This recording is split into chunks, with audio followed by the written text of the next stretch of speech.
Today, we're diving into something really specific, the unique psychology of people who grew up in the 90s.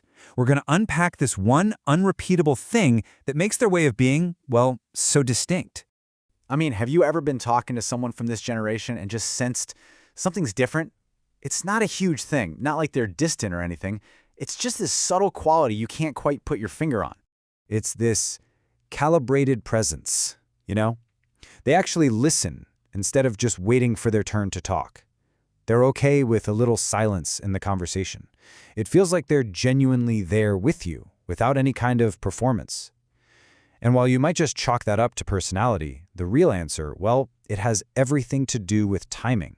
So here's the absolute key. What you're sensing isn't temperament. It's not about being an introvert or just being laid back. It is all about when they grew up. They were standing right on the bridge during this monumental technological shift, and it literally shaped their nervous system from the ground up. This is why they're often called the bridge generation. See, they learned how to exist in the world before all the constant digital stimulation became the norm, and then they had to adapt as everything just accelerated around them. So let's break down what that really means. Okay, so think of their childhood like this. It's like they were running two totally different operating systems at the same time. On one hand, you had the analog world, slower, way more private, where making a connection actually took some effort.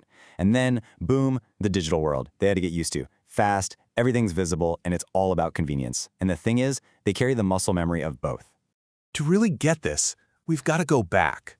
We need to look at that analog foundation, back before the internet was just everywhere, and see how that early environment actually hardwired their brains. Seriously, think about this for a second. Their moments didn't have a pause or save button. A family dinner, watching cartoons on a Saturday morning, a joke with friends. It happened once, that's it. Then it was just a memory. There was no digital archive to go back and look at. And the impact of that? It's huge. Because when you can't save a moment for later, your brain learns to actually be in it. Your attention has to settle. Presence wasn't some wellness trend they had to practice. It was just the default setting. It was the only way to experience the world. And then, there was boredom. Oh yeah. It wasn't a feeling you could just swipe away. You couldn't pull an endless stream of content out of your pocket. When boredom showed up, it stuck around for a while. So if you couldn't just escape it, what was the point of it? What was it?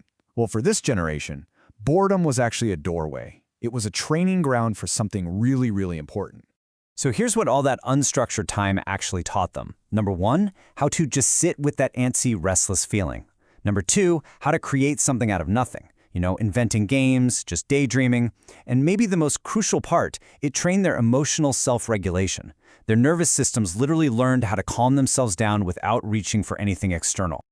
And this is a perfect example of how waiting was just woven into the fabric of daily life. You waited for your favorite song on the radio. You waited for the video store to get a movie back in stock. You saved your allowance for weeks just to buy one CD. Desire didn't mean instant gratification, and that taught this deep subconscious lesson in patience and trusting that, yeah, some things are worth the wait. Okay, so now let's cross to the other side of that bridge. Because while this generation adapted to the new digital world like pros, that adaptability didn't come for free. It had a hidden psychological cost. And right here, this is the core tension of their experience. They're fluent in two languages, analog and digital. But being fluent in both can leave you feeling, a little displaced. Like you totally get the old world and you get the new one, but you never feel completely 100% in sync with either. This leads to this really interesting split. What you see on the outside is often this calm, competent person who seems totally low maintenance. But what's happening on the inside is this constant low-level recalibration. There's this hidden fatigue that comes from always translating between two worlds that play by completely different rules. All of this gives them something you might call emotional gravity. It's that feeling of being a little older than your age suggests, and it's not because they were forced to grow up too fast.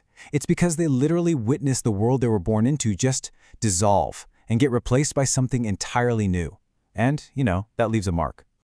All right, so let's bring these two worlds together. Because this isn't just a story about loss or being stuck in the middle. It's a story of synthesis. This whole experience created a kind of psychological bilingualism, a really special skill set for navigating the world we live in today. Take silence, for example. Today, a pause in a conversation could feel super awkward, right? It can even make people anxious. But for this generation, silence isn't a problem that needs fixing. It's just neutral.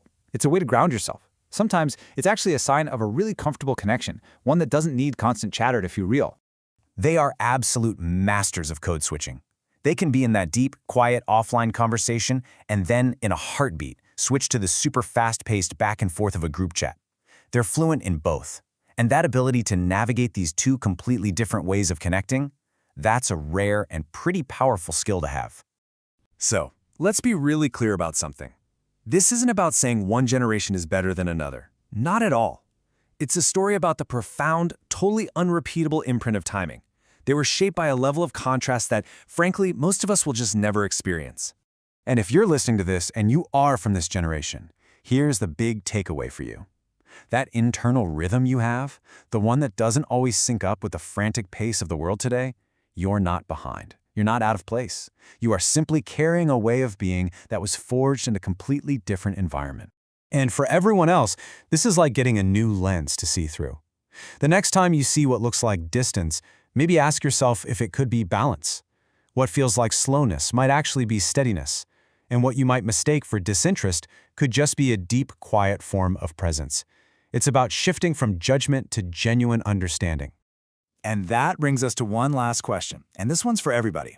The 90s generation was fundamentally shaped by that massive shift from analog to digital. So, take a second and think about it.